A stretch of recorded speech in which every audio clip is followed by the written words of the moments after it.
ദൈവനാമത്തിന് മഹത്വം ഉണ്ടാകട്ടെ. ഈ ആഴ്ചയുടെ ഒന്നാം ദിവസം നമുക്ക് ഒരുമിച്ച് ആലയത്തിൽ കടന്നു വന്ന് നമ്മുടെ ദൈവത്തെ മഹത്വപ്പെടുത്തുവാൻ, ദൈവത്തെ സ്തുതിപ്പാൻ എന്ന ദൈവം നൽകിയ സവാസത്തിനായി ഞാൻ വീണ്ടും ദൈവത്തെ സ്തുതിക്കുന്നു. അതുപോലെ തന്നെ ഈ ദൈവവചനമായ നിങ്ങളുടെ മുമ്പായി നിൽക്കുവാൻ ദൈവത്തിനെയും ബലപ്പെടുത്തിയല്ലോ. അതുപോലെ തന്നെ നമുക്ക് ഒരു കാര്യം അറിയാം, ഈ വർഷത്തിൻ്റെ ലാസ്റ്റ് ഡേകളിലേക്ക് നമ്മൾ കടന്നു വന്നിരിക്കുന്നു. ഇനി 1-2 ദിവസം മാത്രം ശേഷിച്ചിരിക്കുന്നു. എങ്കിലോ നമ്മൾ പുറകോട്ട് ചിന്തിച്ചു കഴിഞ്ഞാൽ എത്രയോ അത്ഭുതമാമണം, അതിശയമാമണം ദൈവം നമ്മളെ പരിപാലിച്ചു. താങ്ക്യൂ. നിൽക്കുന്നു എന്ന് തോന്നുന്നവൻ വീഴാതിരിപ്പാൻ സൂക്ഷിച്ചു കൊള്ളട്ടെ എന്നുള്ളതായ ദൈവത്തിൻ്റെ വചനപ്രകാരം നമ്മുടെ കഴിവോ നമ്മുടെ മിടുക്കോ നമ്മുടെ സാമർഥ്യമോ ഒന്നുമല്ല, നമ്മുടെ ദൈവത്തിൻ്റെ കൃപയാണ്. Thank you Lord. നമ്മൾ ആദ്യമേ പാടി താങ്ക്യൂ ലോർഡ്. 4 നാളായാലും നാറ്റം വമിച്ചാലും കല്ലറ മുമ്പിൽ നാഥൻ വരും. Thank you lord. കർത്തൻ വരും. Thank you lord. അതായത് നമ്മൾ ഒരു കാര്യം വ്യക്തമായിട്ട് മുന്നിൽ വളരെ സന്തോഷിപ്പിക്കുന്ന ഒരു പാട്ടാണത്. പലപ്പോഴും ആ പാട്ടിൽ കൂടെ ദൈവം അനേകരോട് സംസാരിക്കുവാനായിട്ട് ദൈവം എനിക്ക് സഹായിച്ചിട്ടുണ്ട്. 4 നാളായാലും, അതായത് മാനുഷികമായ രീതിയിലെല്ലാം കഴിഞ്ഞു. അത് നമുക്കറിയാം. പാട്ടിൻ്റെ പശ്ചാത്തലം എന്താണെന്ന്.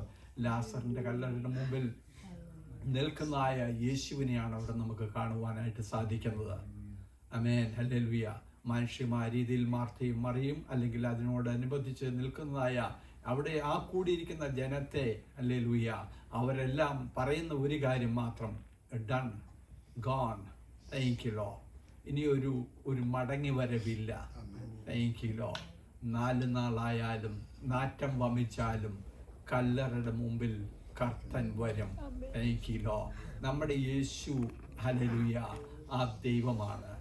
ആ കല്ലറയുടെ മുമ്പിൽ, അല്ലെങ്കിൽ മരിച്ച ആ ലാസറിന്റെ ആ കല്ലറയുടെ മുമ്പിൽ പ്രത്യക്ഷപ്പെട്ട, താങ്ക്യൂ ലോർഡ്, ലോകം വിധി എഴുതിയതിനെ മാറ്റി എഴുതിയ, താങ്ക്യൂ ലോർഡ്, ആ ദൈവമാണ് നമ്മുടെ ദൈവം. ആ ദൈവത്തെയാണ് നമ്മൾ സേവിക്കുന്നത്. ആ ദൈവത്തെയാണ് നമ്മൾ ആരാധിക്കുന്നത്. അതുകൊണ്ട് നമ്മൾ ലോകപ്രകാരമുള്ളതായ വിധികൾ എഴുതി മാറ്റി വയ്ക്കരുത്. നമ്മൾ ലോകത്തിൽ ജീവിച്ചിരിക്കുന്നത് ട്രൂ. പക്ഷെ എന്നുണ്ടെങ്കിൽ ഒരു കാര്യം നമ്മൾ മനസ്സിലാക്കുക, നമ്മുടെ സിറ്റിസൺ, താങ്ക്യൂ ലോർഡ്, സ്വർഗീയ സിറ്റിസൺ ആണ്. Thank you Lord. അതുകൊണ്ട് നമ്മൾ എപ്രകാരമായിരിക്കണം? ആ സ്വർഗീയന്റെ ആ ചിന്തകൾക്കനുസരിച്ച്, അല്ലെങ്കിൽ സ്വർഗത്തിലെ ഈ വചനപ്രകാരമുള്ള ചിന്തകൾക്കനുസരിച്ച് വേണം നമ്മൾ എപ്പോഴും ചിന്തിക്കുവാൻ. സാധിക്കും. എൻ്റെ ദൈവത്തിന് സാധിക്കും. എൻ്റെ ദൈവത്താൽ അസാധ്യമായ ഒരു കാര്യവും ഇല്ല. Thank you Lord. അത് ആർക്ക് വേണ്ടി സംഭവിക്കും? ഹല്ലേലൂയ. വിശ്വസിക്കുന്നവർക്ക് വേണ്ടി. ആ മരിച്ച ലാസറിനെ ഉയർപ്പിച്ച, അല്ലെങ്കിൽ നാറ്റം പിടിച്ചു കിടന്ന ലാസറിനെ ഉയർപ്പിച്ച ആ ദൈവമാണ് നമ്മുടെ ദൈവം. അതുകൊണ്ട് സാഹചര്യങ്ങൾ, അല്ലെങ്കിൽ ലോകത്തിൻ്റെതായ സാഹചര്യങ്ങൾ, അല്ലെങ്കിൽ മനുഷ്യൻ്റെതായ ചിന്തകൾ, മനുഷ്യൻ്റെതായ വിധിയെഴുത്തുകൾ, അതൊക്കെ നമ്മളൊന്ന് മാറ്റിവെക്കണമെന്ന്. Thank you Lord. ഒരു ദൈവം ഇതിൽ അതൊക്കെ ഒന്ന് മാറ്റിവെച്ചിട്ട് എങ്ങനെ പോകണം? ആ ലാസറിനെ ഉയർപ്പിച്ച ദൈവത്തെയാണ് നമ്മൾ ആരാധിക്കുന്നുള്ള കാര്യം നമ്മൾ തിരിച്ചറിയണം. Thank you Lord. ആ ദൈവത്തിന്റെ മഹത്വം നമ്മൾ കൂടെ വെളിപ്പെടുവാൻ വേണ്ടി നമ്മൾ എന്ത് ചെയ്യണം? ആ ദൈവത്തിന്റെ സന്നിധാനത്തിലേക്ക് നമ്മളെ ഒന്ന് സമർപ്പിക്കണം. Thank you Lord. പൂർണ്ണമായിട്ടുള്ള ഒരു വിശ്വാസം നമ്മുടെ ജീവിതത്തിലേക്ക് വരണം. Thank you Lord. ഇതൊക്കെ പറയുമ്പോൾ നമുക്കൊരു കാര്യം, അതായത് കഴിഞ്ഞ ദിവസം ഇന്നലെ വൈകിട്ടാന്ന് തോന്നുന്നു, ഞാനിങ്ങനെ ഒരു കർത്താവിൻ്റെ ഒരു അഭിഷേകത്തിൻ്റെ ഒരു ശുശ്രൂഷ ഇങ്ങനെ കാണുവാനായിട്ട് ഇടയായി തീർന്നു. ഓൺലൈനിൽ കൂടെ ഇങ്ങനെ ഓൺലൈനിലല്ല, വീഡിയോയിൽ കൂടെ യൂട്യൂബിൽ കൂടെ കാണുമ്പോൾ സമയത്ത് ക്യാൻസർ ബാധിച്ചതായ ഒരു സഹോദരിക്ക്, അനേകരവിടെ സൗഖ്യം പ്രാപിച്ചു. അതിലൊരു സഹോദരിയെ, ക്യാൻസർ ബാധിച്ചതായ ഒരു സഹോദരിയെ ആ സ്റ്റേജിലേക്ക് വിളിക്കുന്നു. ആ സ്ത്രീക്ക് സൗഖ്യം സംഭവിച്ചു. അത് ശരീരത്തിൽ അനുഭവപ്പെട്ടതായ സഹോദരിയെ സ്റ്റേജിൽ വിളിച്ചതിന് ശേഷം കർത്താവിൻ്റെ അഭിഷേകൻ പറയുന്ന ഒരു കാര്യം, ഒരു കാര്യം അദ്ദേഹം വീണ്ടും ആ സഹോദരിക്ക് വേണ്ടി പ്രാർത്ഥിച്ചതിന് ശേഷം പറയുകയാണ്, താങ്ക്യൂ ലോർഡ്, ഹല്ലേലൂയ, നീ ഒരു കാര്യം ചെയ്യണം, നീ സന്തോഷിക്കണം. Thank you Lord. നിന്റെ മനസ്സിൽ സന്തോഷം ഉണ്ടാകണം. Thank you Lord. ഒരു കാര്യം ഞാൻ ആ ഒരു കാര്യം പറഞ്ഞു കഴിഞ്ഞപ്പോഴത്തേക്ക് അദ്ദേഹം അല്ലെങ്കിൽ കർത്താവിൻ്റെ അഭിഷേകൻ അവിടെ പറഞ്ഞു കഴിഞ്ഞപ്പോഴത്തേക്ക് ഞാൻ ഒരു കാര്യം എനിക്ക് മനസ്സിലാക്കി. ഇന്ന് ക്യാൻസർ എന്നുള്ളതായ ഈ അസുഖത്തിന് ലോകത്തിൽ ഒരു അതിൻ്റെ റീസൺ ഒന്നും ഇതുവരെ ആരും കണ്ടുപിടിച്ചിട്ടില്ല. പലരും മീൻസ് ഡോക്ടർ, മെഡിക്കൽ സയൻസ് എല്ലാം അതിനെക്കുറിച്ച് സെർച്ച് ചെയ്തുകൊണ്ടിരിക്കേണ്ട എന്ത് റീസൺ കൊണ്ടാണ് ഈ ക്യാൻസർ ഉണ്ടാകുന്നത്. ഇന്ന് നമ്മൾ നോക്കിക്കഴിഞ്ഞാൽ ലോകത്തിലുള്ള സകല മീൻസ് ഏത് ജാതിക്കാരനോ അല്ലെങ്കിൽ ഏത് വെജിറ്റേറിയൻ ആണെങ്കിൽ നോൺ വെജിറ്റേറിയൻ ആണെങ്കിലും അല്ലെങ്കിൽ ആഫ്രിക്കക്കാരനാണെങ്കിലും ഏഷ്യക്കാരനാണെന്നുണ്ടെങ്കിൽ യൂറോപ്യൻ ആണെങ്കിലും അമേരിക്കക്കാരനാണെങ്കിലും എല്ലാവർക്കും പല രീതിയിലുള്ള എല്ലാ ജനങ്ങളിലും മീൻസ് ഏത് വിഭാഗത്തിൽപ്പെട്ട ജനങ്ങളായിരുന്നാലും പലർക്കും ഈ അസുഖം സംഭവിക്കുന്നുണ്ട്. Thank you. അതിന് പ്രത്യേകിച്ച് ഒരു റീസൺ ഒന്നും അവർ കണ്ടുപിടിക്കുന്നില്ല. പല എന്താ മുട്ടാൻ ന്യായങ്ങളൊക്കെ ഇങ്ങനെ പറയുന്നുണ്ടെന്ന് മാത്രമല്ലാതെ, അല്ലെന്നുണ്ടെങ്കിൽ കള്ളു കുടിക്കുന്നവർക്ക് ഇന്ന അസുഖം വരില്ലെങ്കിൽ ക്യാൻസർ വരുന്നു, കള്ളു കുടിക്കാത്തവർക്ക് വരുന്നില്ലേ? കള്ളു കുടിക്കാത്തവർക്കും വരുന്നുണ്ട്. അല്ലെങ്കിൽ പുക വലിക്കുന്നവർക്ക് അല്ലെങ്കിൽ പുക വലിക്കാത്തവർക്ക് വരുന്നുണ്ട്. അല്ലെന്നുണ്ടെങ്കിൽ വെജിറ്റേറിയൻ മാത്രം കഴിക്കുന്നവർക്ക് വരുന്നില്ലേ? അല്ലെങ്കിൽ നോൺ വെജിറ്റേറിയൻ കഴിക്കുന്ന ആൾക്കാർക്ക് വരുന്നില്ലേ? എല്ലാ ജനങ്ങൾക്കും ഈ ഒരു അസുഖം വരുന്നുണ്ടെങ്കിൽ എല്ലാവർക്കും ഉള്ള ഒരു കാര്യം, എല്ലാവർക്കും ഉള്ള ഒരു സിക്നസ് എൻ്റെ മനസ്സിലേക്ക് വന്നു. എന്താ ഈ സിക്നസ് എന്നറിയാവോ? ഈ സാഡ്നെസ്.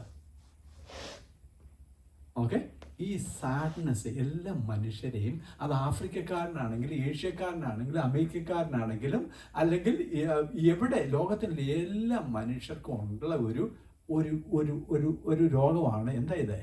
ഈ സാഡ്നെസ്. ഈ മനസ്സിന് ഒരു സന്തോഷമില്ല. എനിക്കില്ലോ ഈ സാഡ്നെസ് നമുക്കറിയാം. ഇത് എങ്ങനെയാണ് ഇത് നമ്മുടെ മനസ്സിലേക്ക് അല്ലെങ്കിൽ ജീവിതത്തിലേക്ക് കടന്നു വരുന്നത്? ഓക്കെ, അതിങ്ങനെ കടന്നു വരുമോ? അത് ചെറിയ ചെറിയ കാര്യങ്ങളിൽ കൂടെ. എന്നിട്ട് ഈ സാഡ്നെസ് കൊണ്ടുവന്നിട്ട് അതിന് എന്തെങ്കിലും സൊല്യൂഷൻ ഉണ്ടോ? ഇല്ല. മനുഷ്യൻ ചുമ്മാതെ ആവശ്യമില്ലാത്ത രീതിയിൽ ചിന്തിച്ചങ്ങ് പോവുക. അതങ്ങനെ നടക്കുമോ, അല്ലെന്നുണ്ടെങ്കിൽ എനിക്ക് ക്യാൻസർ വരുമോ? ഇത് ചിലരുടെയൊക്കെ പേടിയാതെ.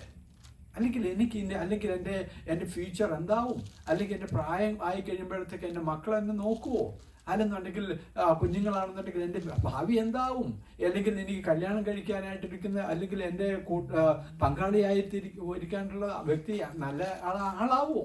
ഇങ്ങനെ ഓരോ അല്ലെങ്കിൽ ഫൈനാൻഷ്യലായിട്ട് കാര്യങ്ങൾ എനിക്ക്, അല്ലെങ്കിൽ എൻ്റെ കാര്യങ്ങളെങ്ങനെ നടക്കും, ഇങ്ങനെയുള്ളതായ കാര്യങ്ങൾ, നെഗറ്റീവായിട്ടുള്ള തോട്ടുകളെല്ലാം എല്ലാ മനുഷ്യൻ ലോകത്ത് ജീവിക്കുന്ന സകല മനുഷ്യരുടെ മേലും കൊണ്ടയിടുവാൻ വേണ്ടി ഇതൊന്ന് ശ്രമിക്കുക. നമ്മൾ അതിൻ്റെയൊക്കെ റൂട്ട് മനസ്സിലാക്കണം. ഒരു ദൈവവൈദ്യൻ മനസ്സിലാക്കണം. ഇതിൻ്റെ എല്ലാം പിന്നിൽ പ്രവർത്തിക്കുന്ന ഒരു ശക്തിയുണ്ട്. എന്താണ് അവൻ്റെ ഉദ്ദേശം? ഇത് ഇങ്ങനെയുള്ളതായ ഈ നെഗറ്റീവായിട്ടുള്ള തോട്ടുകളെ അല്ലെങ്കിൽ മനുഷ്യനെ ഇങ്ങനെ സാഡാക്കിയിട്ട്, ഓക്കെ, ചിന്താഭാരങ്ങൾ, ജീവിതത്തിൽ സന്തോഷം അനുഭവിക്കരുത്, സമാധാനം അനുഭവിക്കാതെ മനുഷ്യനെ ഇങ്ങനെ സാഡാക്കിയതിന് ശേഷം പിന്നെ സ്റ്റെപ്പായിട്ട് അവൻ പിടിമുറുക്കുക. മുറുക്കി നമ്മൾ ഈ പറഞ്ഞ്, എനിക്ക് അതിനകത്ത് പ്രൂഫൊന്നും ഇല്ല കേട്ടോ. ദൈവം എനിക്ക് തരുന്നതായ ആലോചന പ്രകാരം ഞാൻ പറയുന്നത് മാത്രമേ ഉള്ളൂ. അതുകൊണ്ട് ഇന്നതാണ് റീസൺ എന്ന് പറയാനായിട്ടുള്ള റൈറ്റൊന്നും എനിക്കില്ല. Thank you. പക്ഷെ എന്നുണ്ടെങ്കിൽ ഒരു കാര്യം, ഇന്ന് ലോകത്ത് നടക്കുന്ന കാര്യങ്ങൾ മാത്രമാണ് ഞാൻ പറയുന്നത്. Thank you law. അതുകൊണ്ട് ഒരു ദൈവവൈതല് അല്ലെങ്കിൽ ഒരു തിരിച്ചറിവുള്ളവർ നമ്മൾ മനസ്സിലാക്കേണ്ട കാര്യം, നമ്മൾ ഈ നെഗറ്റീവായിട്ടുള്ള തോട്ടുകൾ, അതിൻ്റെ പിന്നിൽ പ്രവർത്തിക്കുന്ന ഈ ഒരു ശക്തിയാണ് പൈശാചിക ശക്തി. നമ്മുടെ സന്തോഷത്തിന് വിരോധമായിട്ട് പ്രവർത്തിക്കുന്ന ഒരു ദുഷ്ടശക്തി. നെഗറ്റീവായിട്ട് നമ്മുടെ മനസ്സിലേക്ക് കൊണ്ടിരുന്ന ഈ തോട്ടുകളെ, അതിനെ നമ്മൾ മാക്സിമം നമ്മൾ അവോയ്ഡ് ചെയ്യണം. ഞാൻ ആദ്യമേ പറഞ്ഞ കാര്യം, ആ ദേവദാസൻ ആ സഹോദരിയോട് പറയുന്നത് ഇങ്ങനെയാണ്: നീ സന്തോഷിക്കണം, നീ ചിരിക്കണം. Thank you law. നീ അല്ലാതെ എപ്പോഴും ഇങ്ങനെ വല്ലാത്ത ഒരു കുത്തു വീർത്തിരുന്ന് എന്ത് കാര്യമുണ്ടോ? ചിലരുടെയൊക്കെ നമ്മൾ മുഖത്തോട് നോക്കിക്കഴിഞ്ഞാൽ അറിയാം, ഒരു സമയത്തും ഒരു പ്രസാദവും ഇല്ല, ഒരു ജോക്ക് പോലും പറയത്തില്ല നീ. Thank you lord. കുടുംബത്തിലാണെങ്കിലും അല്ലാതെയാണെങ്കിൽ ഒരു ജോക്ക്, ഒരു തമാശ പോലും പറയത്തില്ല. ജോലി ചെയ്യുക, വരിക, വല്ലതും കഴിക്കുക, അല്ലെങ്കിൽ കിടക്കുക, ഒരു കമ്മ്യൂണിക്കേഷനൊന്നും ഇല്ല, ഒരു ജോക്ക് പോലും ഇല്ല. Thank you. പിന്നെ എന്താ ലൈഫ്? Thank you law. ദൈവമക്കൾ, ദൈവം തന്നിരിക്കുന്നതായ ആ സന്തോഷം, സമാധാനം, ഇതെല്ലാം ദൈവം തന്നിരിക്കുന്നതാണോ? ദൈവം തന്നിരിക്കുന്ന അവകാശങ്ങളാണ്. ശലോമോൻ അത് വ്യക്തമായിട്ട് ബൈബിൾ പറഞ്ഞിട്ടുണ്ട്. ദൈവം നമ്മൾക്ക് തന്നിരിക്കുന്ന ആയുസ്സിൽ എങ്ങനെയായിരിക്കണം? നമ്മൾ സന്തോഷത്തോടും സമാധാനത്തോടും ഒടുക്കിയൊക്കെ ആയിരിക്കാൻ ദൈവം തന്നിരിക്കുന്ന അവകാശമാ. അത് ലഭിക്കുന്നത് എന്താ? ദൈവത്തിന്റെ ദാനമാണെന്നേ. അത് നമ്മൾ പേടിക്കണം. എനിക്കിതോ അത് നമ്മൾ പിടിച്ചെടുക്കണം. അല്ലാതെ നമ്മൾ മറ്റവന്റെ ലെവലിലേക്ക് പോയി കഴിഞ്ഞാൽ അതിന്റെ പരിണത ഫലങ്ങളെല്ലാം ഈ വചനത്തിലും പറഞ്ഞിരിക്കുന്നു. എനിക്കിലോ വേറെ റൂട്ടിലേക്ക് നമ്മളെ കൊണ്ടുപോകും. എനിക്കിലോ അല്ലാതെ നമ്മൾ വേറൊരു കാര്യം അല്ലെങ്കിൽ നമ്മൾ ചിന്തിക്കണ്ടേ? നമ്മൾ തീർച്ചയായിട്ടും നമ്മൾ ചിന്തിക്കുമ്പോഴത്തെ ഒരു കാര്യം, നമുക്ക് സൊല്യൂഷൻ ഇല്ലാത്ത കാര്യങ്ങളെ കുറിച്ച് നമ്മൾ ചിന്തിക്കണ്ട. നമുക്ക് സാധിക്കാത്ത കാര്യങ്ങൾ അല്ലെങ്കിൽ കഴിഞ്ഞ കാലങ്ങളിൽ എന്തെങ്കിലുമൊക്കെ സംഭവിച്ചു പോയി, ഇനിയിപ്പോൾ അതിനെ നമുക്ക് പിടിച്ചെടുക്കാൻ ഒക്കത്തില്ല മനുഷ്യമായ രീതിയിൽ. എനിക്കിലോ അതിനെ ഓർത്ത് ഇനി ചിന്തിക്കേണ്ട ആവശ്യമുണ്ടോ? ഇന്നലകളെ ഓർത്ത് നമ്മൾ ചിന്തിക്കേണ്ട കാര്യമില്ല. എനിക്കിലോ നടന്നു പോയ അല്ലെങ്കിൽ പഴിഞ്ഞതിനെ ഓർത്ത്, എനിക്കിലോ നാളത്തെ ഓർത്ത് നമ്മൾ സന്തോഷിക്കണം. എൻ്റെ ദൈവം എന്നോട് കൂടെയുണ്ട്. എൻ്റെ ദൈവം സർവശക്തനാണ്. എൻ്റെ ദൈവത്താൽ അസാധ്യമായ ഒരു കാര്യമില്ല. ഒരു ദൈവത്തിന്റെ ജീവിതത്തിൽ എപ്പോഴും വളരെ ഇമ്പോർട്ടൻ്റ് സന്തോഷം. നമ്മൾ സന്തോഷിക്കണം. നമുക്ക് എന്താ പറയുക, പാട്ടുകാരൻ പാടുന്നു, ആശിപ്പാം വഴി നമുക്കുണ്ട്. നമുക്ക് പ്രത്യാശയുള്ളതായ ഒരു ജീവിതമുണ്ട്. നമ്മൾ അതുകൊണ്ട് സന്തോഷിക്കണം. നാളെ ഓർത്ത് നമ്മൾ സന്തോഷിക്കണം. എൻ്റെ ദൈവം എനിക്ക് വേണ്ടി ഒരു വലിയ ബ്യൂട്ടിഫുൾ ആയിട്ടുള്ളത് ഇന്നും ഞാൻ അനുഭവിക്കും, നാളെ ഞാൻ അനുഭവിക്കും. എനിക്കില്ലോ എൻ്റെ ദൈവത്താൽ ഞാൻ മതിൽ ചാടിക്കടക്കും. എൻ്റെ ദൈവത്താൽ ഞാൻ വീര്യം പ്രവർത്തിക്കും. എൻ്റെ ദൈവം എന്നോട് കൂടെ ഉണ്ടെന്നേ. നമുക്ക് ആ ഒരു കോൺഫിഡൻസ് എപ്പോഴും ഉണ്ടായിട്ട് നെഗറ്റീവ് എല്ലാം എടുത്ത് ദൂരെ കളയുക. നമ്മൾ അതിനാണ് നമ്മൾ ആദ്യമേ കഴിഞ്ഞ ആഴ്ചകളിലൊക്കെ പറഞ്ഞത്, നമുക്കൊന്നൊരു വിശ്വാസം വേണം. ആരെ? നമ്മുടെ ദൈവത്തിൽ നമ്മൾ പൂർണ്ണമായിട്ടും വിശ്വസിക്കണം. നമ്മൾ പൂർണ്ണമായിട്ടും നമ്മുടെ ദൈവത്തിൽ വിശ്വസിക്കുക. എൻ്റെ ദൈവം എന്നോട് കൂടെയുണ്ട്. അല്ലെങ്കിൽ അവൻ്റെ കാര്യം എന്താവും, അവിടെ കാര്യം എന്താവും, ഇതിങ്ങനെ ചിന്തകളാ. എങ്കിലോ ഈ ചിന്തകളെല്ലാം കൊണ്ടുവന്നിട്ടിട്ട് ആരെയാ കൊല്ലുന്നത്? നിന്നെ തന്നെ കൊല്ലുക. എങ്കിലോ നിന്നെ തന്നെ ശത്രുവിൻ്റെ കയ്യിലേക്ക് ഏൽപ്പിച്ചു കൊടുക്കുക. നോ, അവൻ്റെ കാര്യങ്ങളൊക്കെ നമ്മൾ ദൈവസന്നിധിയിൽ പരമേശ്വരനുള്ളതാണെന്നുണ്ടെങ്കിൽ ദൈവം നമ്മളെ പോറ്റിയ ദൈവം. ഇന്നലകളിൽ നമുക്കൊക്കെ പറയാനായിട്ടുള്ള സാക്ഷ്യം അത് തന്നെയാണ്. നമ്മൾ ആഗ്രഹിക്കാത്ത നിലയിൽ, നമ്മൾ ചിന്തിക്കാത്ത രീതിയിലും ഹല്ലേലൂയ താങ്ക്യൂ ഒരു നന്ദി പറഞ്ഞുകൂടെ നമ്മുടെ ദൈവത്തിന്? താങ്ക്യൂ. ഇന്നലകളിൽ നിന്നെ നടത്തിയ ദൈവം, യോഗ്യതയില്ലാതിരുന്ന സ്ഥാനങ്ങളിൽ നിന്നെ യോഗ്യനാക്കിയ ദൈവത്തിന് നന്ദി പറഞ്ഞുകൊണ്ട് ആ ദൈവത്തെ ഒന്ന് വിശ്വസിച്ചുകൂടെ? താങ്ക്യൂ. നിന്നെ നടത്തിയ ദൈവത്തെ നിനക്കൊന്ന് വിശ്വസിച്ചുകൂടെ? താങ്ക്യൂ. നിന്നെ നടത്തിയ ദൈവത്തെ നീ വിശ്വസിക്കുന്നുണ്ടെങ്കിൽ, നീ വിശ്വസ്തനാണെന്നുണ്ടെങ്കിൽ ദൈവം നിന്റെ ഭാവി തലമുറയെ നിന്റെ ദൈവം നോക്കിയിരിക്കും. താങ്ക്യൂ. ദൈവം ഏത് ലെവലിലാണെങ്കിലും ഹല്ലേലൂയ മടങ്ങി വരവിനെ അല്ലെങ്കിൽ ദൈവം കൊടുത്തിരിക്കാതെ നിന്നോടുള്ള ദൈവത്തിന്റെ വിശ്വസ്തയാ. എന്നെ മാനിക്കുന്നവനെ ഞാൻ മാനിക്കുമെന്നുള്ള ദൈവത്തിന്റെ വിശ്വസ്തതയാ. താങ്ക്യൂ. അതിനൊന്നും മാറ്റം വരുത്തത്തില്ല. അത് ദൈവത്തിന്റെ പ്രോമിസുകളാ. അതുകൊണ്ട് നമ്മൾ പൂർണ്ണമായിട്ട് എന്ത് ചെയ്യണം? നമ്മുടെ ദൈവത്തെ പൂർണ്ണമായിട്ട് വിശ്വസിക്കുക. നമ്മളാകുന്നു നമ്മുടെ ദൈവത്തിന്റെ കൃപയാ. പൂർണ്ണമായിട്ട് നമ്മൾ വിശ്വസിച്ചുകൊണ്ട് സന്തോഷമായിരിക്കുക, സമാധാനമായിരിക്കുക. നെഗറ്റീവായിട്ടുള്ള തോട്ടുകളുടെ പിന്നിൽ പ്രവർത്തിക്കുന്ന ദുഷ്ടശക്തികളെ നമ്മൾ അതിനെ നമ്മൾ അങ്ങ് അവോയ്ഡ് ചെയ്യുക. താങ്ക്യൂ. അവോയ്ഡ് ചെയ്തുകൊണ്ട് നമ്മൾ ദൈവത്തിൽ സന്തോഷിച്ചു കഴിഞ്ഞാൽ നമുക്ക് പ്രത്യേകമായ ഒരു സന്തോഷം നമ്മുടെ ദൈവം നമുക്ക് നൽകി തരും. താങ്ക്യൂ. അതിനുവേണ്ടി ദൈവം നമ്മളെ വിളിച്ചിരിക്കുന്നത്. താങ്ക്യൂ. നമ്മുടെ ചിന്തയ്ക്കായിട്ട് നമുക്ക് ഞാൻ ദൈവം എനിക്ക് തന്നിരിക്കുക കഴിഞ്ഞ മണ്ടയിൽ ആണ് തോന്നുന്നു, ദൈവം എനിക്ക് തന്നതായ ഒരു ആലോചന ഞാനിങ്ങനെ വായിച്ചു കഴിഞ്ഞപ്പോൾ, ഒരു പോർഷൻ എടുത്തു കഴിയുമ്പോൾ ദൈവം എനിക്ക് തന്നതായിട്ടുള്ള ആലോചന നിങ്ങളുടെ മുമ്പായി ഷെയർ ചെയ്യുവാനായിട്ട് ആഗ്രഹിക്കുന്ന ലൂക്കോസിന്റെ സുവിശേഷം 1-ാം അധ്യായത്തിലെ ചില വാക്യങ്ങളാണ്. അതിനെ ഞാൻ ദൈവം എനിക്ക് തന്നത്. അത് നമുക്ക് വളരെ പരിചിതമായിട്ടുള്ളതായ ഭാഗമാണ്. അതിൻ്റെ 1-ാം അധ്യായത്തിൻ്റെ 18-19 വാക്യം നമുക്കൊന്ന് വായിക്കാം.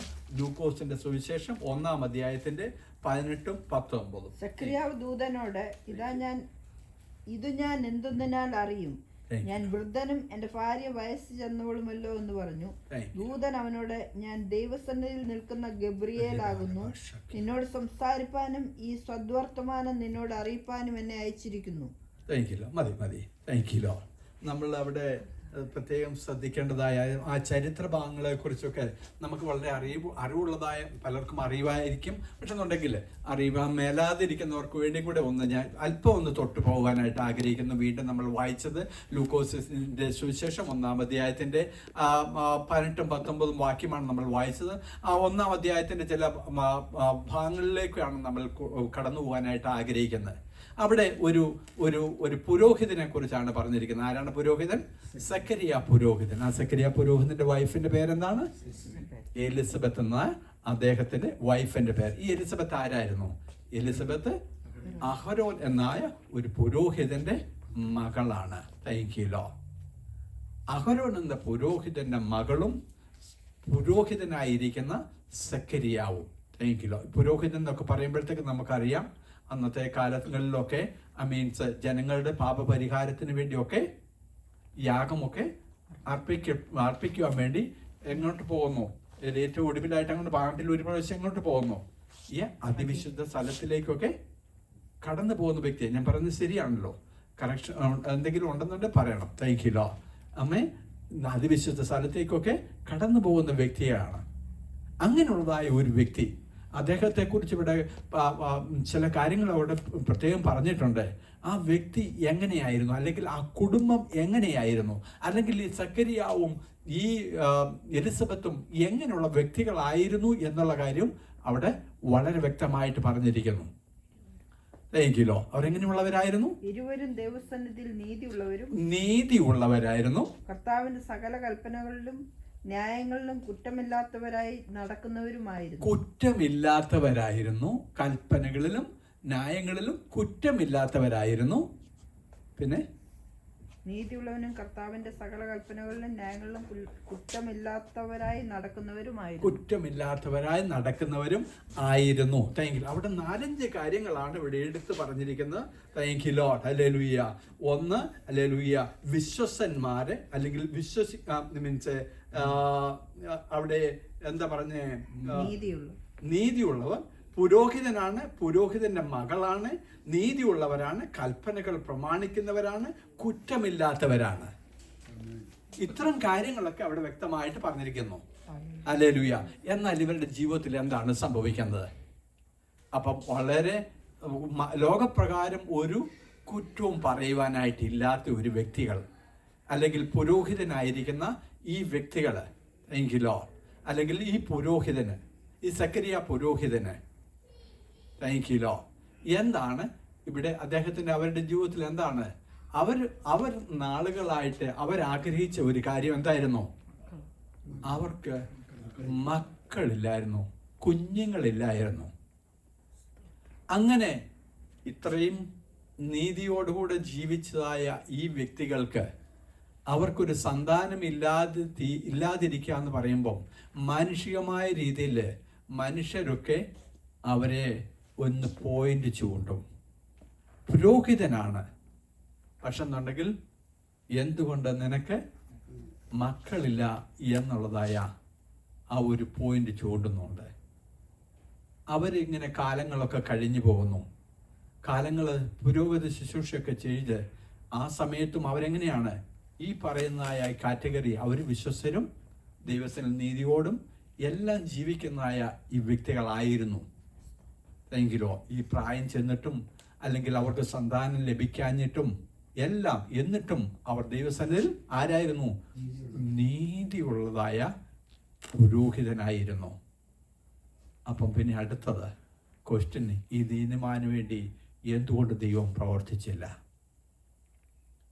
മനുഷ്യന്മാരിതിൽ പലപ്പോഴും പലരെയും നോക്കിക്കൊണ്ട്, അല്ലെങ്കിൽ അവർക്ക് എന്തുകൊണ്ട് അങ്ങനെ സംഭവിച്ചു, എന്തുകൊണ്ട് അല്ലെങ്കിൽ അവർക്ക് ലഭിക്കുന്നില്ല എന്നുള്ള രീതിയിലൊക്കെ ചിന്തിക്കാം.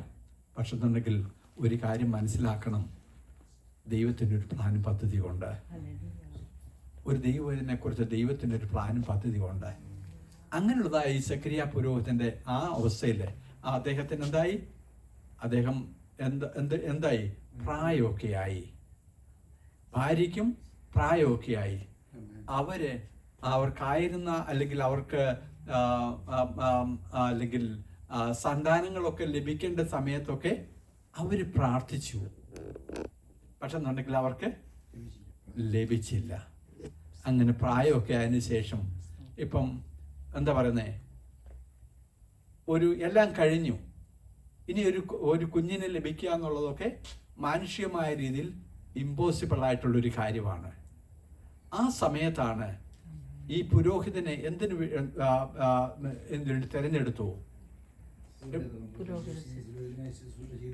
പുരോഹിതൻ ശുശ്രൂഷ ചെയ്തതിന് ശേഷം ഒരു നിറക്കെടുപ്പ് അവിടെ നടക്കുവാണ്. ഞാൻ മനസ്സിലാക്കുന്നു, കൂറിന്റെ ക്രമപ്രകാരം ഒരു നിറക്കെടുപ്പ് അവിടെ നടക്കുവാണ്. Thank you Jesus.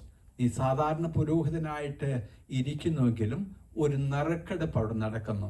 ഈ നിറക്കെടുപ്പ് നടക്കുക എന്ന് പറയുമ്പോഴത്തേക്ക് എങ്ങനെയാ? ഒരു മനുഷ്യനാണ് അവിടെ തിരഞ്ഞെടുക്കുന്നത്. Thank you Lord. മനസ്സിലാക്കണം, മനുഷ്യനല്ല, അല്ലെങ്കിൽ ഇന്നത്തെ രീതിയിലനുസരിച്ച് ഒരു കമ്മിറ്റി കൂടുന്ന രീതിയിലല്ല അവിടെ നിറക്കെടുപ്പ് നടക്കുന്നത്. Thank you lord. ആമേൻ. നിറക്കെടുപ്പ് നടക്കുന്നത് ദൈവം അവിടെ നിറക്കെടുപ്പ് നടത്തി കഴിയുമ്പോൾ, അല്ലെങ്കിൽ ദൈവം അവിടെ ചൂസ് ചെയ്ത് ആരെയാണ് തിരഞ്ഞെടുക്കുന്നത്? ഈ സെക്കരിയ പുരോഹിതനെ എന്തിനു വേണ്ടി തിരഞ്ഞെടുത്തു? ഈ അതിവിശുദ്ധ, ഞാൻ മനസ്സിലാക്കുന്നു, ഈ അതിവിശുദ്ധ സ്ഥലത്തേക്ക് ഒന്ന് ശുശ്രൂഷിക്കുവാൻ വേണ്ടി തിരഞ്ഞെടുക്കപ്പെട്ടതായ ഈ വാർദ്ധക്യമുള്ളതായ ഈ വ്യക്തിയെ ദൈവം തിരഞ്ഞെടുക്കുന്നു. Thank you Lord. ദൈവത്തിന്റെ പ്ലാനുകളും പദ്ധതികളും ഒക്കെ നമ്മളൊന്ന് മനസ്സിലാക്കണം. Thank you lord. Amen. Hallelujah. ദൈവം തിരഞ്ഞെടുത്തതിന് ശേഷം പിന്നെ എങ്ങോട്ട് വിടുന്നു?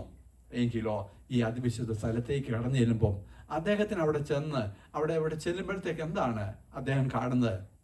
അവിടെ ഒരു ദൂതൻ നിൽക്കുന്നു. ഹല്ലേലൂയ. അതായത് അദ്ദേഹം പ്രതീക്ഷിക്കുന്നതിനൊക്കെ അപ്പുറത്തായിട്ട്, അദ്ദേഹം ചിന്തിക്കുന്നതിനപ്പുറത്തായിട്ട് അവിടെ ആര് നിൽക്കുന്നു? ഒരു ദൂതൻ അവിടെ നിൽക്കുക.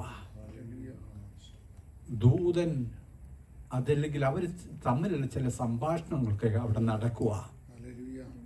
Thank you Lord. അപ്പൊ ആ ദൂതൻ എന്താ പറയുന്നത് പുരോഹിതനോട്? ഞാൻ ഇവിടുന്ന് വരുന്ന, താങ്ക് യു ലോർഡ്, ഞാൻ ജീവനുള്ള ദൈവത്തിന്റെ, അല്ലെങ്കിൽ അതിന്റെ വാക്യം ഒന്ന് വായിച്ചോ. Thank you. ഒന്ന് കൺഫർമേഷന് വേണ്ടി. Thank you Lord. വാക്യോടെ ഒന്ന് പറഞ്ഞു. എത്രാമത്തെ വാക്യം?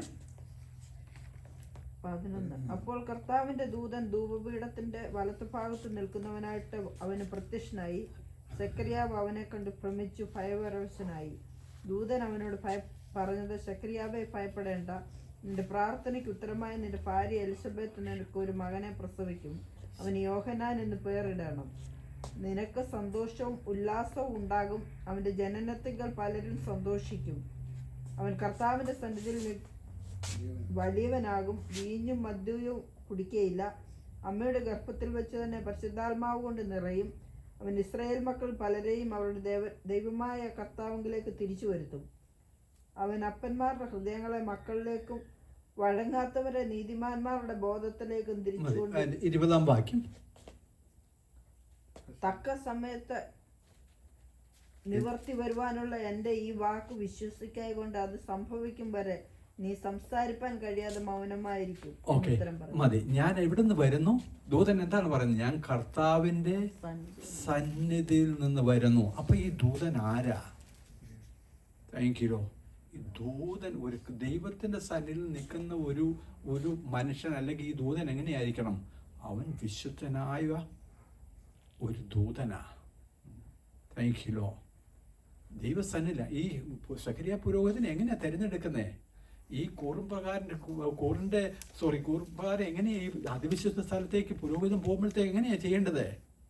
അവന് വളരെയധികം കെയർഫുള്ളായിട്ട് വിശുദ്ധിയോടുകൂടെ ചെല്ലുന്ന ഒരു പുരോഹിതനാ. അപ്പം ആ കർത്താവിന്റെ സന്നിധിയിൽ നിന്ന് കടന്നു വരുന്ന ആരായത്? ഗബ്രിയേൽ എന്ന ദൂതനെ ദൈവം അയച്ചിരിക്കുക. ആരോട് സംസാരിക്കാൻ വേണ്ടി? സെക്കരിയാവിനോട് സംസാരിക്കാൻ വേണ്ടി. Thank you Lord. അപ്പം നമ്മൾ ഒരു കാര്യം മനസ്സിലാക്കുക, ഈ സെക്കരിയ പുരോഹിതൻ ആർക്ക് വേണ്ടിയാ പോകുന്നത്? ഈ ശുശ്രൂഷ ചെയ്യാൻ വേണ്ടി, ജനത്തിന് വേണ്ടി കടന്നു ചെല്ലുന്നായ ഒരു പുരോഹിതൻ. ഇന്ന് രാവിലെയൊക്കെ ഞാൻ അത് വായിച്ചു കഴിഞ്ഞപ്പോൾ ദൈവത്തിന്റെ ആത്മാവ് എനിക്ക് മനസ്സിലാക്കി തന്ന കാര്യമാണ്. ജനത്തിന് വേണ്ടി ശുശ്രൂഷ ചെയ്യുവാൻ കടന്നു ചെല്ലുന്ന ഈ സെക്കരിയ പുരോഹിതനെ ദൈവം അവിടെ മാറ്റി നിർത്തിയോ? ദൈവം മാറ്റി നിർത്തിയില്ലെന്നേ. Thank you Lord. പക്ഷെ നമുക്ക് സെക്കരിയാവിന് മാനുഷികമായ രീതി വല്ല ഹോപ്പും ഉണ്ടോ അവിടെ? ഒരു ഹോപ്പും ഇല്ലെന്നേ. സെക്കരിയാവ് ദൂതനോട് എന്താ ചോദിക്കുന്നറിയാവോ? അത് ഇച്ചിരി ഒരു സാഡായിട്ടുള്ള ഒരു കാര്യമായി പോയി. എങ്കിലും അതിന്റെ 18-ാം വാക്യം ഒന്ന് വായിച്ചോ. ഇത് ഞാൻ എന്തുകൊണ്ട് അറിയും. എന്താണ് പറയുന്നത്? നിനക്ക് ഒരു സന്തതിയെ ലഭിക്കാൻ പോകുന്നു. ദൂതൻ പുരോഹിതനോട്, അല്ലെങ്കിൽ സക്കരിയ പുരോഹിതനോട് പറയുവാണ്, നിനക്കൊരു സന്തതിയെ ലഭിക്കാൻ പോകുന്നു. അപ്പൊ സക്കരിയ പുരോഹിതൻ അവിടെ പറയുന്ന വാക്കുകൾ എന്താണ്? എനിക്ക് പ്രായമായി, എൻ്റെ ഭാര്യയ്ക്കും പ്രായമായിരിക്കുന്നു. എവിടുന്നാ നിനക്ക് സന്തതി ലഭിക്കാമോ എന്ന്? നിന്റെ ഭാര്യയിൽ നിന്ന്. അതും അവിടെ വ്യക്തമായിട്ട് പറയുന്നുണ്ട്, നിന്റെ ഭാര്യ. അപ്പം സക്കരിയ ചിന്തിക്കുന്ന കാര്യം എന്താ? എൻ്റെ ഭാര്യ പ്രായമുള്ള ഒരു സ്ത്രീ, അല്ലെ വയസ്സായിരിക്കുന്നു, അവൾക്ക് ഇനിയിപ്പം കുഞ്ഞുങ്ങൾ ഉണ്ടാകുമെന്നോ? കാര്യം ഇവര് മാനുഷികമായ രീതിയിൽ ഇവരുടെ ഹോപ്പെല്ലാം കഴിഞ്ഞു. അവർക്ക് ആരോഗ്യമുണ്ടായിരുന്ന സമയത്തും അവർക്ക് ഹോപ്പ് ഉണ്ടായിരുന്ന സമയത്തല്ല അവർ ദൈവത്തോട് പ്രാർത്ഥിച്ചു. പക്ഷെ എന്നുണ്ടെങ്കിൽ അവര് വിചാരിക്കുന്നു ദൈവം പ്രാർത്ഥന കേട്ടില്ല. പക്ഷെ എന്നുണ്ടെങ്കിൽ ഇവിടെ ദൂതൻ എന്താ പറയുന്നത്? ദൈവം നിന്റെ പ്രാർത്ഥന കേട്ടു. Thank you lord. ഹല്ലേലൂയ.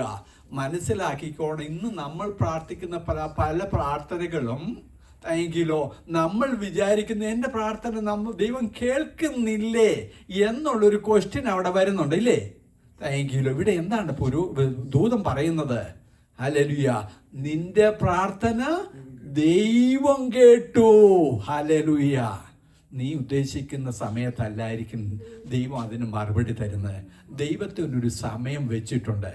നമ്മൾക്ക് വീണ്ടും വായിക്കുമ്പോൾ എങ്ങനെയാണ്? ദർശനത്തിന് ഒരു അവധി വെച്ചിരിക്കുന്നു. അത് സമാപ്തിയിലേക്ക് നീങ്ങിക്കൊണ്ടിരിക്കുന്നു. അത് വരും നിശ്ചയം. ഹല്ലേലൂയ. അത് വരും നിശ്ചയം. അതുകൊണ്ട് ആ ഒരു വിശ്വാസം നമുക്ക് ഉണ്ടായിരിക്കണം. ഈ പോയിന്റിൽ നിന്ന് എന്താണ് നമുക്ക് മനസ്സിലാക്കാൻ സാധിക്കുന്നത്? ദൂതനോട് പറയുക, നിന്റെ പ്രാർത്ഥന ദൈവം കണ്ടി. സക്കരിയ പുരോഹിതൻ ഇതൊക്കെ വിട്ടുകളഞ്ഞ കാര്യമാണ്. ഇനി ഒരു സന്തതി ഉണ്ടാകത്തില്ലെന്ന് ഇനി ആ ഒരു ചിന്തയിലേക്ക് അദ്ദേഹം ചിന്തിക്കുന്നില്ല. അങ്ങനെയുള്ള ദൂതനോട് സക്കരിയ പുരോഹിതന് മാനുഷികമായ ചില ചിന്തകളിൽ കൂടെ അദ്ദേഹം ചില ക്വസ്റ്റ്യനുകളൊക്കെ അവിടെ ചോദിക്കുക. ഹല്ലേലൂയ. എന്നാ പിന്നെ എനിക്കൊരു പ്രൂഫ് എന്താ തരുന്നത്? കാര്യം അദ്ദേഹം മടുത്തു. ഒരുപക്ഷെ എന്നുണ്ടെങ്കിൽ പല പ്രവചനങ്ങളൊക്കെ അദ്ദേഹം കേട്ടായിരിക്കാം. ഇന്ന് എനിക്ക് സന്തതി തരാൻ പോകുന്നുള്ള പല പ്രവചനങ്ങളൊക്കെ കേട്ടായിരിക്കാം, മാനുഷികമായ രീതിയിൽ നമ്മളൊക്കെ കേൾക്കുന്ന രീതിയിൽ. അതുകൊണ്ട് അദ്ദേഹം ഈ പുരോഹിതൻ എന്തോ ആരോട് ചോദിച്ചു? ദൂതനോട് ചോദിക്കുക. കെയർഫുൾ. ഇവിടുന്ന് വരുന്ന ദൂതനാ. ദൈവത്തിന്റെ സന്നിധാനത്തിൽ വരുന്ന ദൂതനോട് നീ ക്വസ്റ്റ്യൻ ചോദിക്കുന്ന ഇച്ചിരി സൂക്ഷിച്ചോണം. ദൈവത്തിന്റെ സന്നിധാനത്തിൽ വരുന്ന ദൂതനോട് എന്ത് സക്കരിയ പുരോഹിതൻ ചോദിച്ചു? ഒരു അടയാളം താ. നീ പറയുന്ന നോക്ക നടക്കുമെന്ന് പറയുന്നതിന് ഒരു അടയാളം തരാം. ആരാ ചോദിക്കുന്നേ? പുരോഹിതൻ അടയാളം ചോദിക്കുക. തെറ്റിപ്പോയി.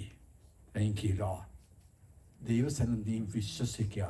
നീ അവിടെ എന്താ പറയുന്നത്? ദൂതൻ എന്താ പറയുന്നത്? ഞാൻ ദൈവസന്നിൽ നിന്ന് വരുന്നവനാ. ഹല്ലേലൂയ. അടയാളം ചോദിക്കുന്നു. എൻ്റെ ഭാഷ പറഞ്ഞു കഴിഞ്ഞാൽ അതിരുകളിൽ ഇട്ടടത്ത് വീണ്ടും കൊണ്ടുപോയി കുറ്റിയടിക്കുന്ന ഒരു പരിപാടി ചോദിക്കരുത്. ദൈവം അതിരിട്ടിട്ടുണ്ടെന്നുണ്ടെങ്കിൽ, ദൈവം അതിരുകളിൽ ഇട്ടിട്ടുണ്ടെന്നുണ്ടെങ്കിൽ ദൈവം അത് നിനക്ക് വേണ്ടി തന്നിരിക്കുക. പിന്നെ നീ അവിടെ കൊണ്ടുപോയി ഒരു കുറ്റി അടിക്കേണ്ട ആവശ്യമൊന്നും ഇല്ലെന്നേ.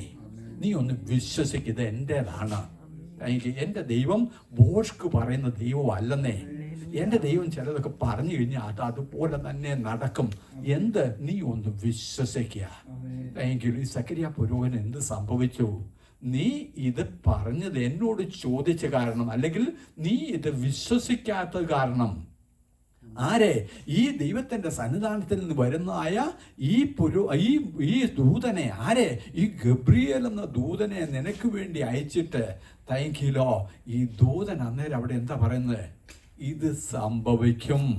പക്ഷെ എന്നുണ്ടെങ്കിൽ ഇത് സംഭവിക്കുന്ന പറയുമ്പോൾ എന്താണ് സംഭവിക്കുന്നത്? ദൈവം എന്നോട് പറഞ്ഞതാ. ദൂതൻ പറയുവാണ്, ദൈവം എന്നോട് പറഞ്ഞത് ഇത് നിനക്ക് സംഭവിക്കുക തന്നെ ചെയ്യും. പക്ഷെ എന്നുണ്ടെങ്കിൽ നീ ദൂതനെ സംശയിക്കുക.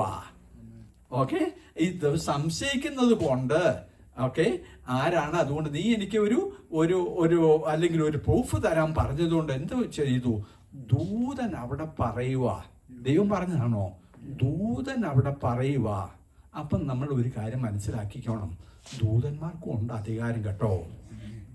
Thank you law. ദൂതന്മാർക്കും ചിലതൊക്കെ അധികാരമുണ്ട്. അതുകൊണ്ട് ശത്രുക്കളുടെ മുമ്പാകെ നമുക്ക് വേണ്ടി മേശ ഒരുക്കി തരാനൊക്കെ, അല്ലെങ്കിൽ ദൈവമാണ് തീർച്ചയായിട്ടും ചെയ്യുന്നത്. പക്ഷെ എന്നുണ്ടെങ്കിൽ ചില സാഹചര്യങ്ങൾക്ക് ദൈവം ദൂതന്മാരെ അയക്കും നമുക്ക് വേണ്ടി ഫൈറ്റ് ചെയ്യാൻ വേണ്ടി. ശത്രുവിനെ ഡിസ്ട്രോയ് ചെയ്യാൻ മാത്രമല്ലെന്നേ താങ്ക് യു ദൂതൻ അധികാരമുള്ളത്. നിനക്ക് വേണ്ടി ചിലതൊക്കെ ചെയ്തു തരാൻ വേണ്ടി ദൈവം നിനക്ക് വേണ്ടി ചിലതൊക്കെ പ്രവർത്തിക്കാൻ വേണ്ടി ദൂതന് സാധിക്കും. ഈ ഗബ്രിയേൽ ദൂതന് സാധിക്കും. ഗബ്രിയേൽ ദൂതൻ എന്താ പറയുന്നത് അവിടെ? ദൈവത്തിൽ കേട്ടിട്ടാണോ ദൂതൻ പറയുന്നത്?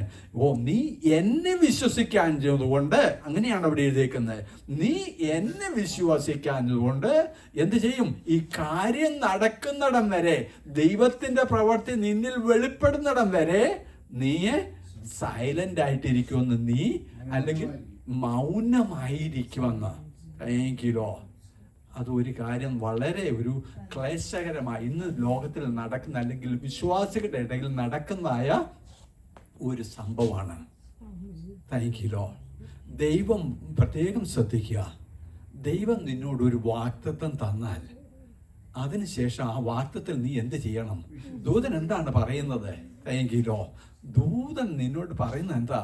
നിന്റെ അതിൽ കുറെ ചേഞ്ചസ് അവിടെ വരുന്നതായിട്ട് പറയുന്നുണ്ട്. നിനക്ക് സന്തോഷമുണ്ടാകും, നിന്റെ ലജ്ജ മാറിപ്പോകും.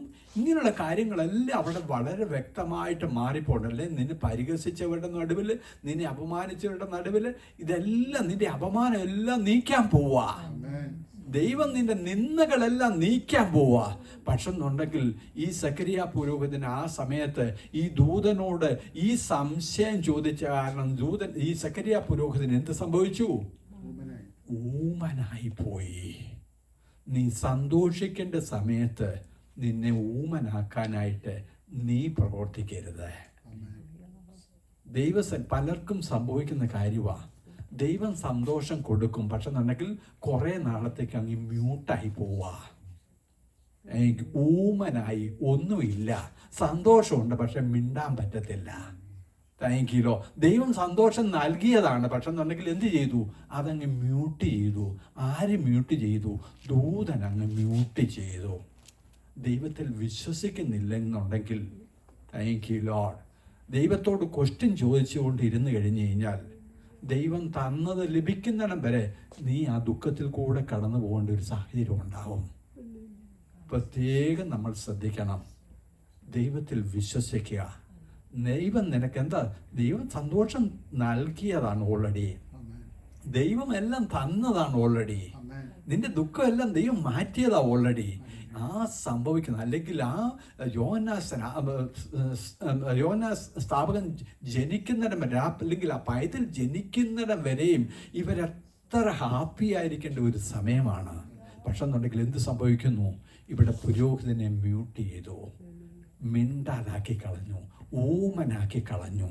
Thank you. പലപ്പോഴും നമ്മൾ മനസ്സിലാക്കുക, നമ്മുടെയൊക്കെ അല്ലെങ്കിൽ ചിലരുടെയൊക്കെ ജീവിതത്തിൽ സന്തോഷിക്കാൻ പറ്റുവല്ലാത്ത സാഹചര്യങ്ങൾ കൂടെ, അല്ലെങ്കിൽ ടെൻഷനും പിടിച്ച് താങ്ക് യു ആവശ്യമില്ലാത്ത കാര്യങ്ങളിലൊക്കെ നമ്മൾ ചിന്തിച്ചിട്ട് സംശയങ്ങളൊക്കെ ചോദിച്ചുകൊണ്ട് ദൈവം അത് തരുമോ, ദൈവം അത് പ്രവർത്തിക്കുമോ, അല്ലെങ്കിൽ സാഹചര്യങ്ങളൊക്കെ ഇങ്ങനെയല്ലേ, അല്ലെങ്കിൽ ആ സമയത്ത് വേണമെങ്കിൽ ചിന്തിക്കാം. എങ്കിൽ സക്കറിയ പുരോഹിതൻ ചോദിക്കുന്ന പോലെ, എൻ്റെ ഭാര്യ പ്രായമുള്ളവരാണ്, എനിക്ക് പ്രായമായി, എങ്ങനെയൊക്കെ നടക്കും? ഇതെല്ലാം ഇങ്ങനെയുള്ള സംശയങ്ങളെ നമ്മൾ ചോദിച്ചുകൊണ്ടിരുന്നു കഴിഞ്ഞാൽ ദൈവം തന്നതിനെ ചിലപ്പം മ്യൂട്ടാക്കി പോവും. അത് നമ്മൾ അനുവദിക്കരുത്. പ്രത്യേകം ശ്രദ്ധിക്കേണ്ടതായ ഒരു കാര്യമാണ്. നമ്മൾ മ്യൂട്ടാക്കി കളഞ്ഞാൽ അത് ഉത്തരവാദി ദൈവമല്ല, നമ്മൾ തന്നെയാണ്. എന്തുകൊണ്ട് ദൈവം ഇപ്രകാരം, അല്ലെങ്കിൽ ഈ ഒരു ലോങ് പീരീഡ് അല്ലെങ്കിൽ ഈ പുരോഹിതനെ, വിശ്വസനായിരുന്ന ഈ പുരോഹിതനെ ഈ ലോങ് പീരീഡ് എന്തുകൊണ്ട് ഇവിടെ ദൈവം അല്ലെങ്കിൽ കുഞ്ഞുങ്ങളെ കൊടുക്കാതിരുന്നു? ഹല്ലേലൂയ. ഒരു കാര്യം മനസ്സിലാക്കുക, ദൈവം നിന്നെ എടുത്തിട്ടുണ്ടെങ്കിൽ താങ്ക് യു ലോർഡ്. ഹല്ലേലൂയ. നിന്നെ ജസ്റ്റ് ഒരു പുരോഹിതനാക്കി ആ പുരോഹിതനാക്കി മാറ്റാൻ മാത്രമല്ല ദൈവം ഉദ്ദേശിക്കുന്നത്. ദൈവത്തിൽ കൂടെ അല്ല, നിന്നിൽ കൂടെ ദൈവത്തിൻ്റെ പ്രവൃത്തിയും കൂടെ വെളിപ്പെടുവാനായിട്ട് ദൈവം ആഗ്രഹിക്കുന്നത്. Thank you Jesus. എന്തിനു വേണ്ടി? Thank you Lord. ഞാൻ ഇവിടെ ചുരുക്കട്ടെ. ഒരു കാര്യം നമ്മൾ മനസ്സിലാക്കുക, യേശുവിൻ്റെ ജനനം, താങ്ക് യു ലോ, അല്ലെങ്കിൽ ഒരു മശിഹ ജനിക്കുന്നു, എങ്കിൽ ഒരു മശിഹ ജനിക്കാൻ പോകുന്നു. അവന് മുമ്പായിട്ട്, അല്ലെങ്കിൽ ആ യേശുവിന് മുമ്പായിട്ട് തന്നെ ആർക്ക് വേണ്ടി? വഴി ഒരുക്കുവാൻ വേണ്ടി, യേശുവിന് വേണ്ടി വഴി ഒരുക്കുവാൻ വേണ്ടി നിന്റെ സന്തതിയായിരിക്കണം. Thank you law. നിന്റെ സന്തതിയെ, സക്കറിയ പുരോഹിതനെ, നിന്റെ സന്തതിയായ യേശുവിന് വഴി ഒരുക്കുവാൻ വേണ്ടി ജനിക്കുവാനിരിക്കുന്നത്. അതുകൊണ്ട് നീ അല്പം സമയം വെയിറ്റ് ചെയ്യണമെന്നേ. ദൈവത്തിന് ഒരു സമയമുണ്ട്. സക്കറിയ പുരോഹിതന് നിന്നെ മ്യൂട്ടാക്കി, അല്ലെങ്കിൽ നിനക്ക് സന്താനം ലഭിച്ചില്ല എങ്കിൽ ഹല്ലേലൂയ, ദൈവത്തിന്റെ തക്ക സമയമായി കഴിയുമ്പോൾ യേശു ജനിക്കുന്നതിന് ചില കപ്പിൾ ഓഫ് മന്ത് മുമ്പ് തന്നെ ദൈവം പ്ലാൻ ചെയ്ത പ്രകാരം എങ്കിലോ യേശുവിന് വഴിയൊരുക്കുവാൻ വേണ്ടി തെങ്കിലോ ആരുടെ മകൻ വരുന്നു? ആമേൻ. ഹല്ലേലൂയ. സക്കറിയ പുരോഹിതന്റെയും എലിസബത്ത് രാജ്ഞിയുടെയും എലിസബത്തിന്റെയും മകനായിട്ട് ഈ യോഹന്നാൻ സ്നാപകൻ പിറക്കണം. Thank you law. അത് ദൈവത്തിന്റെ പ്ലാനുകളാ. Thank you law. നീ കടന്നു പോകുന്നതിനെ കുറിച്ച് ആലോചിച്ച് നീ വറിയാകേണ്ട കാര്യമില്ല. നീ ദൈവസന്നിധിയിൽ വിശ്വസ്തനാണോ? നിന്നെക്കുറിച്ച് നീ ചിന്തിക്കുന്നതിന് എത്രയോ അപ്പുറത്തായിട്ട്, നീ നിരൂപിക്കുന്നതിന് എത്രയോ അപ്പുറത്തായിട്ട് താങ്ക് യു ലോ, നിന്നെ മാനിക്കുന്ന ഒരു ദൈവമാണ് നിന്റെ ദൈവം. ഹല്ലേലൂയ. നീ വിശ്വസ്തനാണോ? ഹല്ലേലൂയ. മനുഷ്യൻ ചിന്തിക്കുന്നതിന് അപ്പുറത്തായിട്ട് ഹല്ലേലൂയ, നിന്നെ അപമാനിച്ചവരുടെ നടുവില് നിന്നെ ഉയർത്തുന്ന ഒരു ദൈവം. ഹല്ലേലൂയ. ആ ദൈവത്തിൽ നീ വിശ്വസിക്കുക. അതാണ് ഇവിടെ നടന്നത്. Thank you Lord. യേശുവിന് വേണ്ടി വഴിയൊരുക്കുവാൻ ആര് വരുന്നു? Thank you. യോഹന്നാൻ സ്നാപകൻ എന്ന സക്കറിയ പുരോഹിതന്റെയും എലിസബത്തിന്റെയും മകനായ യോഹന്നാൻ സ്നാപകൻ യേശുവിന് വേണ്ടി വഴിയൊരുക്കുവാൻ വന്നു. Thank you lord. ആ യോഹന്നാനെ കുറിച്ച് എന്താണ് പറയുന്നത്? സ്വർഗരാജ്യത്തിൽ, ദൈവരാജ്യത്തിൽ അവനെക്കാട്ട് വലിയവൻ ആരുമില്ലെന്നേ. Thank you lord. ആമേൻ. ഹല്ലേലൂയ. യേശുവിന് വേണ്ടി വഴി ഒരുക്കുന്ന, അല്ലെങ്കിൽ എനിക്ക് നടക്കത്തില്ല, എനിക്കിനി ഒരു കുഞ്ഞുണ്ടാകത്തില്ല, എൻ്റെ നര ഇങ്ങനെ ദുഃഖത്തോടുകൂടെ പാതാളത്തിലേക്ക് അങ്ങ് പോകുമെന്നൊക്കെ ചിന്തിച്ചിരുന്ന ഈ സക്കറിയ പുരോഹിതനെ താങ്ക് യു ലോ, ദൈവം മാനിച്ചു. ആ ദൈവമാണ് നമ്മുടെ ദൈവം. ആ ദൈവമാണ് നമ്മുടെ ദൈവം. അതുകൊണ്ട് നമ്മൾ ചിന്തിക്കരിക്കുന്ന, അല്ലെങ്കിൽ ദുഃഖിച്ച്, അല്ലെങ്കിൽ വിലാപിച്ച് നമ്മൾ ഇരിക്കേണ്ട കാര്യമൊന്നുമില്ല. ദൈവസന്നിധിയിൽ നീ അർപ്പിച്ചിരിക്കുന്ന പ്രാർത്ഥന, നാളുകൾക്ക് മുമ്പ് നീ അർപ്പിച്ചിരിക്കുന്ന പ്രാർത്ഥന, ആ പ്രാർത്ഥന ഒരിക്കലും മരിക്കത്തില്ലെന്നേ. ആ പ്രാർത്ഥന ദൈവം തക്ക സമയത്ത് വെളിപ്പെടുത്തും. നീ എന്ത് ചെയ്താൽ മതി? വിശ്വസ്തനായിരുന്നാൽ മാത്രം മതി. അതിൻ്റെ കൂടെ നമുക്ക് ഒരു കാര്യം കൂടെ നമ്മൾ മനസ്സിലാക്കി, നമ്മൾ സംശയിക്കരുത്. ദൈവത്തിൽ പൂർണ്ണമായിട്ടും വിശ്വസിക്കുക. സംശയിച്ചു കഴിഞ്ഞാൽ എന്ത് സംഭവിക്കുന്നു? മ്യൂട്ടായിട്ട് പോകും. നിനക്ക് സന്തോഷിക്കേണ്ട സമയത്ത്, ഈ ലോകത്ത് നീ ആയിരിക്കുന്ന സമയത്ത്, ദൈവം നിനക്ക് തന്നിരിക്കുന്ന ആ സമയത്ത്, സന്തോഷിക്കേണ്ടതായ സമയത്ത് നീ സന്തോഷിക്കണം. പലതിനെക്കുറിച്ചും ആലോചിച്ച് നീ വ്യാകുലപ്പെടേണ്ട കാര്യമില്ല. അതെല്ലാം തക്ക സമയത്ത് ദൈവം നിനക്ക് വേണ്ടി, ദൈവം പ്രോമിസ് ചെയ്തതാണെങ്കിൽ തക്ക സമയത്ത് നിനക്ക് വേണ്ടി അതെല്ലാം ചെയ്തു തരും. ആ ദൈവമാണ് നമ്മുടെ ദൈവം. ആ സക്കറിയ പുരോഹിതന്റെയും എലിസബത്തിന്റെയും ദൈവമാണ് നമ്മുടെ ദൈവം. Thank you. നമുക്ക് വേണ്ടി അത്ഭുതം പ്രവർത്തിക്കുന്ന ദൈവം. ഇതൊക്കെ ഞാൻ പറയുമ്പോഴത്തേക്ക് ഒരു കാര്യം, ഞാനിതൊന്നും എൻ്റെതായ ചിന്തയിൽ നിങ്ങൾക്കറിയാമല്ലോ. Thank you Lord. ഞാൻ ഈ ദൈവവചനം വായിക്കുന്ന സമയത്ത് ദൈവത്തിൻ്റെ ആത്മാവ് എനിക്ക് മനസ്സിലാക്കി തന്ന കാര്യങ്ങളാണ്. ഇതൊന്നും ഒരു കോപ്പിയടിയല്ല. Thank you lord. ഹല്ലേലൂയ. ഞാൻ ഓണസ്റ്റ്ലി പറയട്ടെ, താങ്ക് യു ലോ. അതുകൊണ്ട് ഞാൻ ദൈവത്തോട് പ്രാർത്ഥിക്കുന്ന ഒരു കാര്യം, ദൈവമേ ഇത് കേൾക്കുന്നവർക്ക് താങ്ക് യു ലോ, അത് അവരുടെ ജീവിതത്തിൽ വിടുതലായി മാറണം, ഒരു അത്ഭുതമായി മാറണം. Thank you. ഈ വചനപ്രകാരമുള്ള വിടുതല നടക്കണം. ഞാനിവിടെ നിൽക്കുന്നതിന് മുമ്പായിട്ട് ഞാൻ പ്രാർത്ഥിച്ച ഒരേ ഒരു കാര്യം മാത്രം. Thank you. ദൈവമേ, ഇത് ദൈവത്തിൻ്റെ വചനമാണ്. പരിശുദ്ധാത്മാവ് ഇത് ജനങ്ങളോട് സംസാരിക്കണം. അവരുടെ ജീവിതത്തിൽ വിടുതൽ കൊടുക്കണം. അവരുടെ ജീവിതത്തിൽ അത്ഭുതം നടക്കണം. ദൈവത്തിൻ്റെ മഹത്വം അവരിൽ കൂടെ വെളിപ്പെടണം. Thank you Lord. അത് മാത്രമാണ് നമ്മുടെ aim. Thank you lord. Hallelujah. അതുകൊണ്ട് നമുക്ക് ഒരുങ്ങാം. ഈ വചനങ്ങൾ ആദ്യം നമ്മളെ അനുഗ്രഹിക്കുമാറാകട്ടെ.